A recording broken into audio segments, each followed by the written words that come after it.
Hello everyone, আসসালামু আলাইকুম। কেমন আছেন সবাই? আশা করি যে যেখান থেকে দেখছেন সবাই ভালো আছেন। আমার today is a good day YouTube চ্যানেলের নতুন একটি ব্লগ দেখার জন্য আপনাদেরকে স্বাগতম জানাচ্ছি।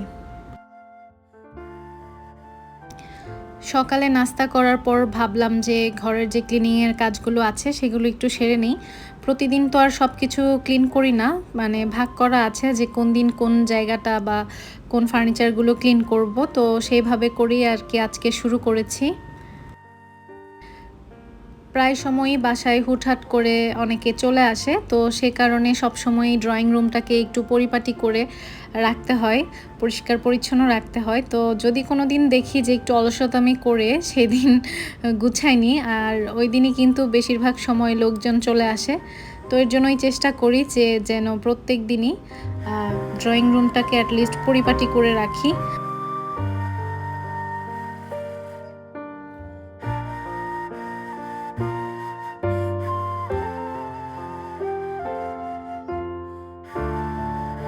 আজকে যেটা করেছি সেটা হচ্ছে আমার এই ছোট কফি টেবিলটাতে একটা রানার দিয়ে দিয়েছি। দেখতে পাচ্ছেন এটা দেওয়াতে টেবিলটাকে কত বেশি সুন্দর লাগছে।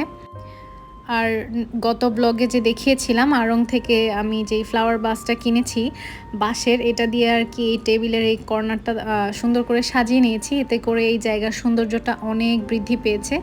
আমি আশা করছি যে আমার মতো আপনাদেরও অনেক বেশি পছন্দ হয়েছে এই কর্নারটা।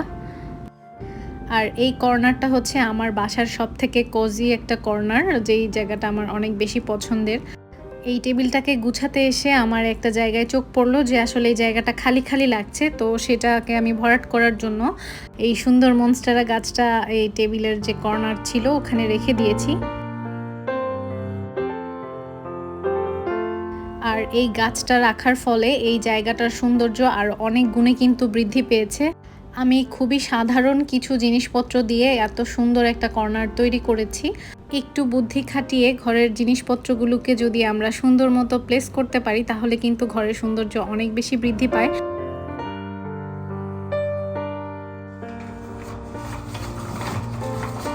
এখন চলে আসলাম যে কিছু বাজার করে নিয়ে এসেছিলাম, সে বাজারগুলোকে এখন গুছাবো। তো এই কলাগুলোকে এনেছি, কিন্তু এগুলোর সাথে কোনো সুতা দিয়ে বাঁধা ছিল না। তো আমরা তো সবাই জানি যে কলা যদি ঝুলিয়ে রাখা যায় তাহলে একটু বেশি দিন ভালো থাকে। তো সে কারণেই আমি একটা রশি নিয়ে এটাকে বেঁধে দিচ্ছি যেন আমি ঝুলিয়ে রাখতে পারি আর কলাগুলো বেশ কয়েকদিন ভালো থাকে। যেহেতু বাসায় ছোট বাচ্চা আছে, তো দেখা যায় যে সবসময় কলাটা রাখতে হয়, সে খাক আর না খাক। আমার যে নেক্সট ডোর নেভার ভাবি আছে, তো উনি এই আমগুলোকে পাঠিয়েছেন। প্রতি বছর কিন্তু তাদের সাথে আমিও আম শেয়ার করি, কারণ আমার শাশুড়ি যেহেতু প্রতি বছরই অনেক আম পাঠায়, আর আমার শ্বশুরবাড়ি তো চাঁপাইনবাবগঞ্জ। তো এবার যখন আমার শাশুড়ি আম পাঠিয়েছিলেন তখন হচ্ছে ঈদের ছুটিতে ভাবি ভাইয়ের কাছে গিয়েছিলেন রাজশাহীতে, তো সেই কারণে তাদেরকে আমি আসলে দিতে পারিনি। আমরা প্রত্যেকেই জানি যে প্রতিবেশীর সাথে সুসম্পর্ক বজায় রাখা সবথেকে বেশি গুরুত্বপূর্ণ একটা কাজ। যেহেতু প্রতিবেশীরা আমাদের সাথেই থাকেন, তো যে কোনো বিপদে আপদে কিন্তু তারাই সবার আগে আমাদের পাশে এসে দাঁড়ায়। রোজার ঈদে যখন আমি আমার শ্বশুরবাড়িতে ঈদ করতে যাচ্ছিলাম, তো তখন আমার হাজব্যান্ড পাশের বাসার ভাইকে বলে গিয়েছিলেন যে আমার শ্বশুর শাশুড়ি বাসায় আছে, যেন একটু খেয়াল রাখে। তো ভাই আর ভাবি কিন্তু ঈদের দিন অনেক খাবার রান্নাবান্না করেও আমার আব্বু আম্মুর জন্য পাঠিয়েছিলেন, আবার আমার আম্মুও তাদেরকে পাঠিয়েছিলেন।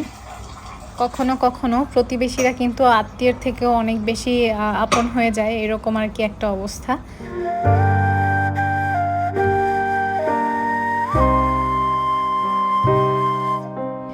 এরই মধ্যে আমরা দুপুরের খাওয়া দাওয়া সব কাজ শেষ করে ফেলেছি, তো এখন আর কি বিকেলের জন্য একটু নাস্তা বানাচ্ছি।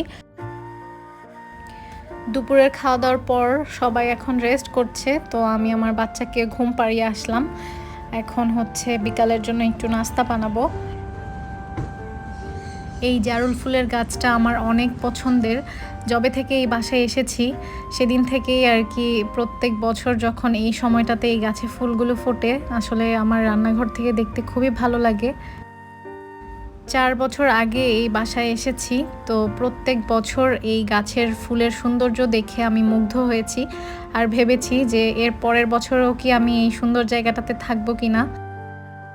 তো আমি হচ্ছে এখানে 1 কাপ ময়দার সাথে 1 চা চামচ ইনস্ট্যান্ট যে ইস্ট আছে সেটা দিয়েছি, আর 1 চামচ চিনি দিয়েছি, সেই সাথে কিছুটা লিকুইড দুধ দিয়েছি, আর সামান্য পরিমাণে লবণ দিয়েছি যেন স্বাদটা ব্যালেন্স হয়, আর 1 টেবিল চামচের মতো সয়াবিন তেল দিয়েছি। এখন সুন্দর করে একটা ডো মেখে নিচ্ছি। এটা মেখে আমি হচ্ছে কিছুক্ষণের জন্য রেস্টে রেখে দিব যাতে করে এটা ফুলে ওঠে।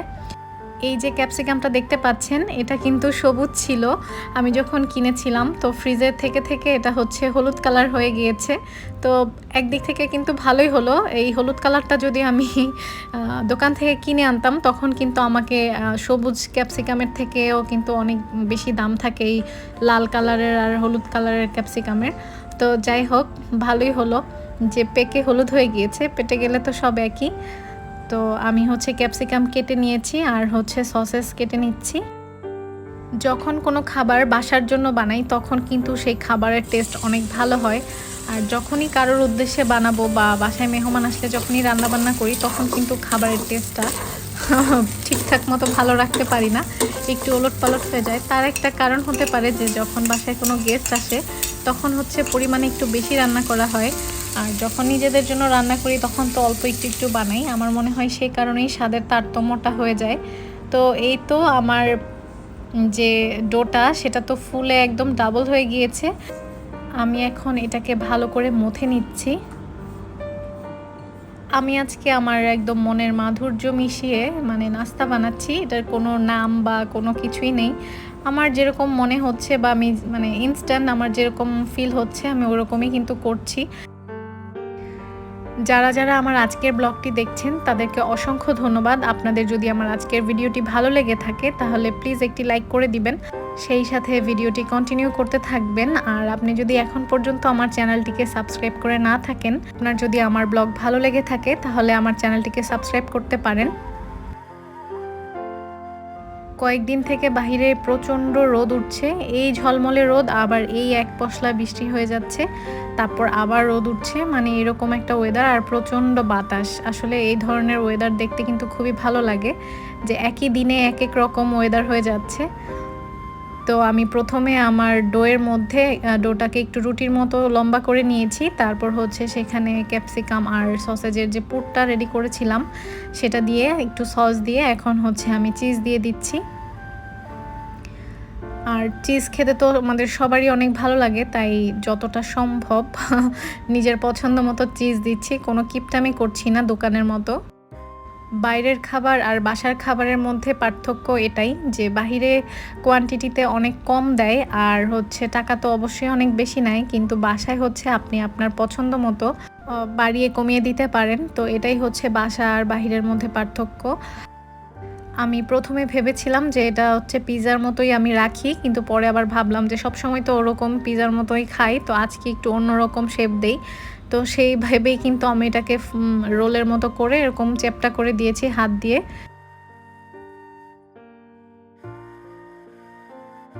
এটার উপরের কালারটা সুন্দর আসার জন্য আমি একটু সস মেখে দিচ্ছি, এতে করে একটা সুন্দর কালার আসবে। এই কাজটা কিন্তু প্রফেশনালরা হচ্ছে ডিমের কুসুম দিয়ে করে থাকে, তো আমি চাচ্ছি না যে এটুকুর জন্য আবার একটা ডিমের কুসুম ইউজ করতে, তো সেই কারণেই আমি এই সসটা দিয়েই আর কি উপরের যে রেডিশ একটা কালার আছে সেটা আনার ট্রাই করব। তো এখন হচ্ছে আমি একটা পুডিং বানিয়ে নিচ্ছি। আপনাদের সাথে একটা মজার ঘটনা শেয়ার করি, সেটা হচ্ছে কিছুদিন আগেও আমি একটা পুডিং বানিয়েছিলাম আর সেটা হচ্ছে আমার ব্লগে আপনাদের সাথে শেয়ার করেছিলাম। আর ওই পুডিংটা দেখতে এত খারাপ হয়েছিল কি আর বলবো, লজ্জায় এরপর থেকে আমি আর পুডিংই বানাইনি। তো বেশ কয়েকদিন পর আবার আজকে ট্রাই করছি, দেখি কেমন হয়।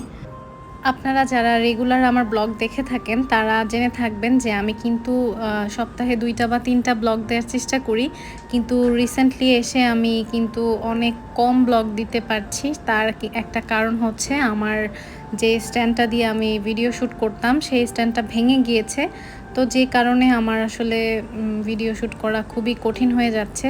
আর এই কারণেই কিন্তু আমি ঠিকমতো আমার যে ব্লগ সেগুলো রেডি করতে পারছি না এবং আপলোডও দিতে পারছি না। খুব তাড়াতাড়ি ইনশাল্লাহ আমি হচ্ছে আমার যে স্ট্যান্ড সেটা কিনে তারপর হচ্ছে রেগুলার হওয়ার চেষ্টা করব। যেসব আপুরা কিংবা ভাইয়ারা আমার আজকের ব্লগ দেখছেন আমাকে কমেন্ট করে জানান তো যে আপনারা কে কোথা থেকে দেখছেন। যেসব আপুরা কিংবা ভাইয়ারা আমার ব্লগ রেগুলার ফলো করে থাকেন আমাকে প্লিজ কমেন্ট করে জানাবেন যে কে কোথা থেকে দেখছেন কিংবা আমার আজকের ব্লগটা আপনাদের কেমন লেগেছে আমাকে কমেন্ট করে অবশ্যই জানাতে ভুলবেন না। শত ব্যস্ততা কিংবা শত কষ্টের মধ্যে দিয়েও কিন্তু ব্লগ বানিয়ে যাচ্ছি। যেসব আপুরা আমাকে পছন্দ করেন তাদের জন্য, অনেকেই আছেন যারা আমার ব্লগ পছন্দ করেন, আমাকে সবসময় অনেক বেশি ইন্সপায়ার করেন। আশা করি আপনারা আমাকে এই সাপোর্টটা অলওয়েজ দিয়ে যাবেন যেন আমি সবসময় আপনাদের মাঝে অ্যাক্টিভ থাকতে পারি আর সুন্দর সুন্দর ব্লগ উপহার দিতে পারি।